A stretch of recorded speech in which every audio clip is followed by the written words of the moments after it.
Assalamualaikum warahmatullahi wabarakatuh. Selamat pagi kepada Ibu Maya dan teman-teman semua. Semoga kita semua dalam keadaan sehat walafiat. Sebelumnya, kami ucapkan terima kasih kepada Ibu Himayatus Solihah sebagai dosen pengampu mata kuliah dasar pelindungan tanaman.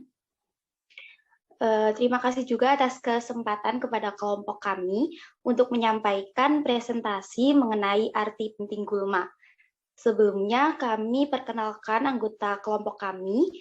Yang pertama adalah Akila Hasna Holidia dengan NIM 111, Andri Zafran Ausaf dengan NIM 112, Ratna Ika Rahayu atau saya sendiri dengan NIM 113 sebagai moderator, Amanda Paul dengan NIM 114, dan terakhir adalah Lili Istiana dengan NIM 115. Kepada teman-teman saya persilahkan untuk menyampaikan materinya.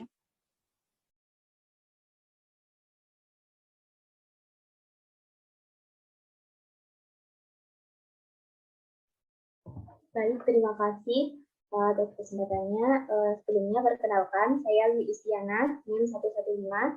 Di sini saya akan memaparkan mengenai pengertian dari gulma.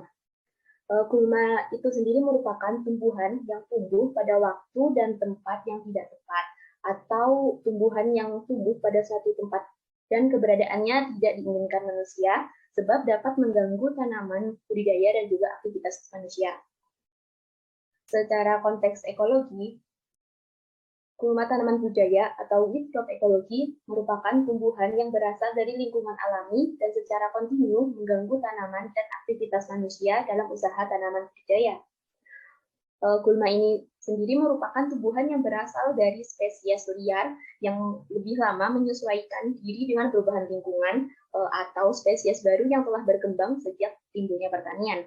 Oleh sebab itu, respon yang muncul terhadap gulma adalah cara untuk mengeliminasinya. Dengan ini, karakter gulma harus diketahui agar gulma dapat dikendalikan sehingga pengaruhnya terhadap tanaman budidaya dapat berkurang. Selanjutnya ada arti penting dari gulma. Gulma atau tumbuhan liar ini telah menjadi pioner dan berperan penting dalam mempertahankan lingkungan seperti tanah pertanian biro, hutan, padang gembalaan, dan wilayah bergenang yang selama ini tidak terjamah kehidupan manusia. Gulma merupakan salah satu OPT penting dalam dunia pertanian, sebab gulma itu sendiri merupakan bagian dari ekosistem yang saling berinteraksi dengan faktor pendukung ekosistem lainnya dalam suatu pertanaman oleh karena dari itu, permasalahan gulma merupakan masalah yang berlangsung terus-menerus selama berada bersama tanaman pokok atau tanaman budidaya.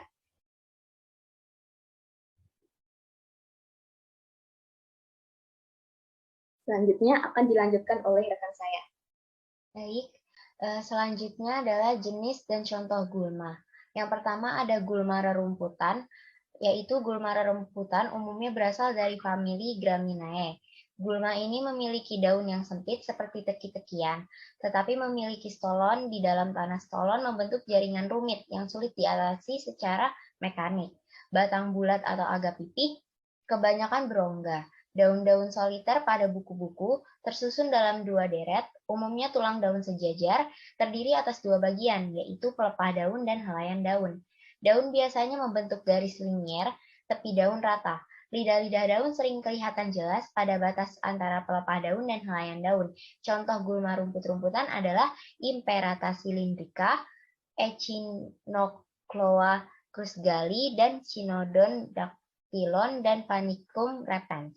Next. Ya, yang selanjutnya gulma teki-tekian, yaitu gulma golongan teki termasuk dalam familia Cyperaceae. Gulma ini memiliki daya tahan yang sangat baik terhadap pengendalian mekanik karena memiliki umbi batang di dalam tanah yang mampu bertahan berbulan-bulan. Gulma ini menjalankan jalur fotosintesis C4 yang menjadikannya sangat efisien dalam menguasai areal pertanian secara cepat. Ciri dari gulma ini adalah batang umumnya berbentuk segitiga, kadang-kadang juga bulat dan biasanya tidak berongga. Daun tersusun dalam 3 deretan. Tidak memiliki lidah-lidah daun atau ligula. Ibu tangkai karangan bunga tidak berbuku-buku. Bunga sering dalam bulir atau spika atau anak bulir biasanya dilindungi oleh suatu daun pelindung, buahnya tidak membuka. Contohnya Cyperus rotundus, Fimbristilis litoralis, dan Scripus juncoides. Next. Selanjutnya ada gulma daun lebar, yang umumnya termasuk famili Dicotyl dan Pteridophyta. Gulma ini biasanya tumbuh pada akhir masa budidaya. Kompetisi terhadap tanaman budidaya berupa kompetisi cahaya. Ciri dari gulma ini adalah daun lebar dengan tulang daun berbentuk jala.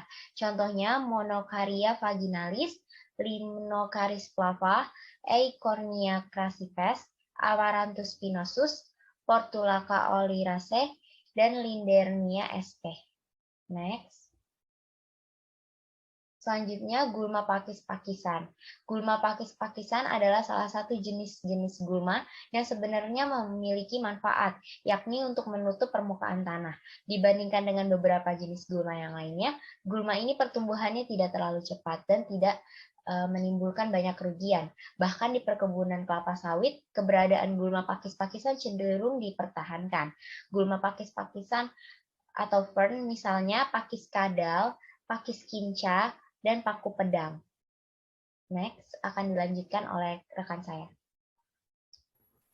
Ya, berikutnya ada dampak negatif gulma. Yang pertama ada memberikan dampak alelopati terhadap tumbuhan lainnya. Jadi alelopati itu sendiri adalah sifat di mana gulma itu mengeluarkan racun atau toksik yang dapat merugikan tanaman induknya. Yang kedua, gulma menghambat pekerjaan petani, diakibatkan fokus pada pengendalian gulma. Yang ketiga, gulma dapat menjadi perantara inang, hama, dan penyakit tanaman. Yang keempat, dapat mengurangi efisiensi irigasi sehingga menimbulkan pemborosan karena air irigasi juga diambil oleh si gulma ini. Next.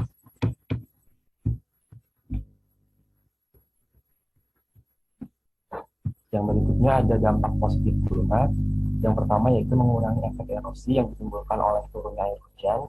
Yang kedua, adanya jamur mycorrhiza yang terdapat pada akar dari gulma, khususnya golongan rumput-rumputan yang sangat berperan penting dalam penyerapan unsur hara yang ada. Yang terakhir, terdapat gulma yang dapat membuat tanah menjadi subur. Contohnya, Centrosema pubescens, Reuria javanica. Baik, terima kasih. Sebelumnya, perkenalkan nama saya Amanda Paul dengan NIM 114. Di sini saya akan menjelaskan tentang pengendalian gulma. Pengendalian gulma sendiri itu adalah usaha yang dilakukan oleh petani untuk menekan laju perkembangbiakan gulma agar tidak mengganggu tanaman budidaya. Umumnya, waktu untuk mengendalikan gulma sendiri adalah waktu periode kritis tanaman, di mana periode tersebut tanaman sangat peka terhadap faktor lingkungan. Periode ini biasanya dilakukan pada umur 1/4 atau setengah dari umur tanaman tersendiri. Pencegahannya itu ada 4. Yang pertama ada pencegahan preventif. Nah, pencegahan preventif ini dilakukan untuk mencegah adanya pengendalian gulma. Nah, pengendalian preventif ini yang pertama ada pembersihan lahan dari gulma sebelum membudidayakan tanaman. Yang kedua ada pemisahan biji gulma dari biji benih yang mungkin akan tercampur nantinya. Yang ketiga ada penggunaan pupuk kandang yang diharuskan pupuk kandang tersebut matang guna mencegah kontaminasi biji gulma. Dan yang keempat ada pencegahan pengangkutan tanaman, tanah maupun benda yang memberikan potensi adanya pemindahan biji gulma maupun gulma ke lahan budidaya. Dan pengendalian yang kedua ada pengendalian secara fisik atau mekanis. Pengendalian ini dilakukan oleh petani dengan alat-alat pertanian melalui kegiatan seperti pengolahan tanah, pemangkasan, penggenangan, pembakaran, dan penggunaan busa. Dan yang ketiga ada pengendalian secara kimiawi. Biasanya pengendalian ini dilakukan dengan cara menggunakan herbisida.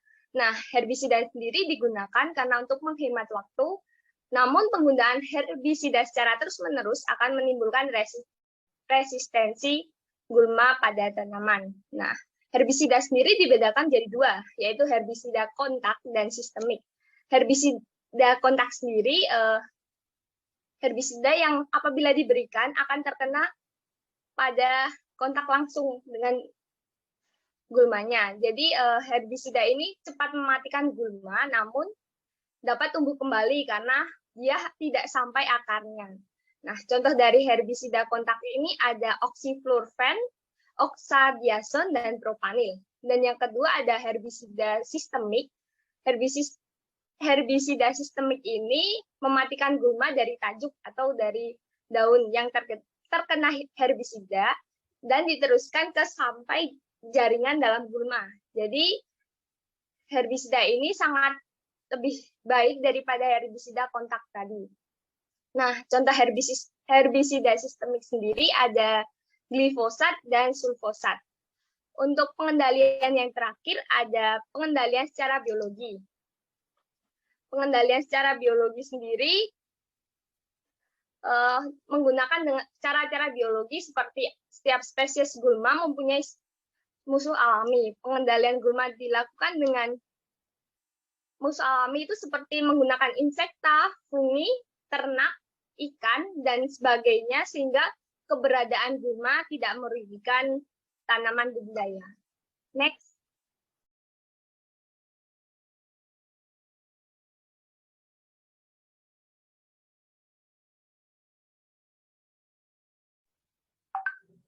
Baik, saya Ratnaika Rahayu dengan NIM 113. Saya akan menjelaskan mengenai keuntungan dari gulma. Sebagai tumbuhan pengganggu, tentu kehadiran gulma di area pertanaman sangat tidak diharapkan oleh petani, karena akan menjadi saingan bagi tanaman pokok, menambah biaya produksi, dan sangat merugikan. Meskipun kehadiran gulma tidak dikehendaki dan menambah beban bagi petani, akan tetapi apabila gulma dikelola secara tepat, terutama biomasanya, maka akan memberikan manfaat pada sistem usaha tani. Biomasa gulma dapat dimanfaatkan sebagai bahan organik apabila dikembalikan ke dalam tanah, dan juga dapat berfungsi sebagai bahan amelioran untuk memperbaiki sifat fisik dan kimia tanah, serta meningkatkan produktivitas lahan. Selain itu, biomasa gulma setelah dikomposkan dapat menjadi pupuk organik, sumber unsur-unsur hara bagi tanaman. Contohnya pemanfaatan biomasa ini ada di kawasan lahan rawa pasang surut di Kalimantan Selatan. Petani suku Banjar dan Bugis selama ratusan tahun secara turun-temurun telah memanfaatkan biomasa gulma sebagai sumber bahan organik. Pemanfaatannya dikaitkan dengan sistem penyiapan lahan. Teknologi yang dikembangkan ini merupakan pengetahuan petani dan kearifan lokal. Petani telah memanfaatkan biomasa gulma secara in situ pada sistem usaha taninya untuk meningkatkan bahan organik tanah dan kesuburan tanah. Next.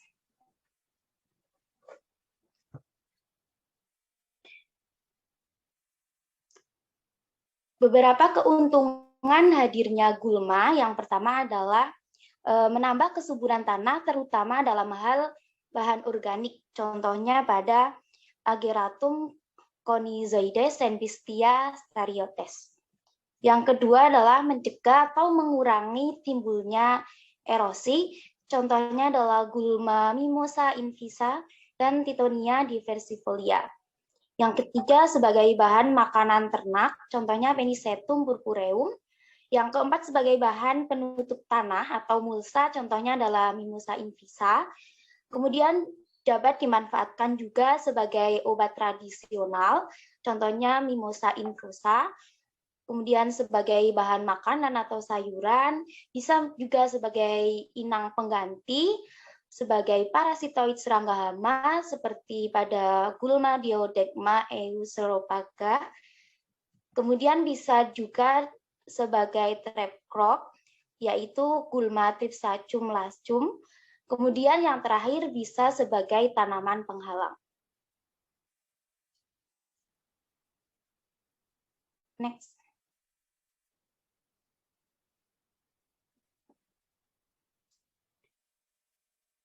Selanjutnya adalah perkembangbiakan gulma.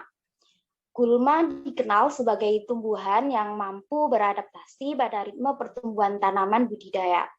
Pertumbuhan gulma sangat cepat, daya regenerasinya tinggi apabila terluka dan mampu berbunga walaupun kondisinya dirugikan oleh tanaman budidaya.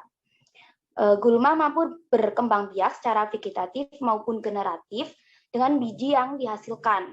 Beberapa organ vegetatif yang banyak ditemukan dalam perbanyakan jenis-jenis gulma menaun, yaitu yang pertama ada rhizoma atau rimpang, merupakan batang yang menjalar di dalam tanah yang dapat membentuk akar dan tunas daun. Kemudian ada stolon, merupakan batang silindris dan menjalar di permukaan tanah yang dapat membentuk akar dan tunas. Kemudian ada umbi batang, yaitu pangkal batang yang membengkak yang terlihat di dalam tanah. Dibedakan dari umbi daun dengan adanya beberapa mata tunas yang nyata, terlihat dan bagian yang bengkak sangat pendek. Kemudian yang terakhir adalah umbi akar, merupakan bagian terminal dari rhizoma yang membengkak dan merupakan jaringan makanan, serta mempunyai tunas ujung. Next. Yang terakhir adalah penyebaran gulma. Mekanisme perbanyakan gulma termasuk salah satu yang paling efisien di alam. Efisiensi seperti ini diperoleh melalui seleksi alam dan adaptasi ekologi. Perkembangbiakan dapat dilakukan dengan biji atau dengan organ vegetatif. Pada gulma semusim, perkembangbiakan dilakukan melalui produksi biji. Biji dihasilkan dalam jumlah banyak dan sebagian besar memiliki dormansi. Biji didefinisikan sebagai sel telur yang masak yang telah dibuahi dan mempunyai lembaga, persediaan makanan, dan lapisan perlindungan. Biji mengandung semua bahan-bahan yang dibutuhkan untuk memindahkan sifat-sifat keturunan yang diperoleh dari tumbuhan induknya. Mampu mempertahankan hidup kecambahnya meskipun hanya sementara, sehingga dapat menyerap makanannya sendiri. Menurut Sutikno, biji gulma khususnya dari jenis-jenis yang semusim memegang peranan penting dalam kaitannya dengan keberhasilan usaha-usaha pencegahan dan pengendalian gulma. Jumlah biji yang mampu berkecambah dan tahan akan usaha-usaha pengendalian akan menentukan kerugian yang timbul pada tanaman pangan setiap musimnya. Banyaknya biji yang ada di dalam tanah atau lebih dikenal sebagai simpanan biji dan yang jatuh ke permukaan tanah dari gulma yang tumbuh pada musim berikutnya akan menentukan apakah jenis gulma ini dapat hidup dan mempunyai potensi untuk merugikan tanaman pangan yang akan tumbuh di tempat itu. Jumlah biji yang ada dan berkecambah mungkin tidak cukup untuk melakukan persaingan. Next. Demikian materi yang dapat kami sampaikan. Terima kasih kepada teman-teman yang telah memaparkan materinya. Kemudian sesi selanjutnya adalah sesi tanya jawab. Namun sebelumnya dari kami apabila banyak salah kami mohon maaf. Kami akhiri. Wassalamualaikum warahmatullahi wabarakatuh.